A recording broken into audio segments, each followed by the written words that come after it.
প্রথমবারের মতো আমি দেখলাম miniature cafe. Hey guys, welcome back to the চাঁদগাঁয়ের রানী পেজ। অনেক দিন ধরে আমি এই ব্লগটা দিব করে চিন্তা করতেছিলাম, কারণ হচ্ছে প্রতিদিন হচ্ছে আমি এটার সামনে দিয়ে হেঁটে যাই, কিন্তু প্রপার হচ্ছে ব্লগ করার ইচ্ছাটা থাকে না। কিন্তু আজকে আমার ইচ্ছা হলো যে আপনাদেরকে আমি এটা দেখাই। এটা আমার কাছে খুবই ইন্টারেস্টিং লেগেছে।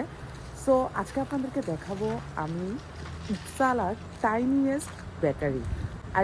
এটা হচ্ছে মিনিয়েচার হিসেবে এখানে বানানো হয়েছে, আর যে জায়গাটাতে এটা অবস্থিত এটাও আপনাদেরকে দেখাবো। এটা হচ্ছে ফিল্মস্টেডার, যেটা উপসালা সেন্ট্রামে অবস্থিত। আর এটার ঠিক অপোজিটে হচ্ছে খুব ফেমাস একটা ক্যাফে অবস্থিত, যেটাকে গুন্তারাস্কা বলা হয়। আর এটার পাশে হচ্ছে এই লেনটাতে আপনারা দেখতে পাবেন একদম tiniest bakery. And here you go, এখানে হচ্ছে তারা মিনিয়েচার হিসেবে এটা বানানো হয়েছে। Look, isn't it cute?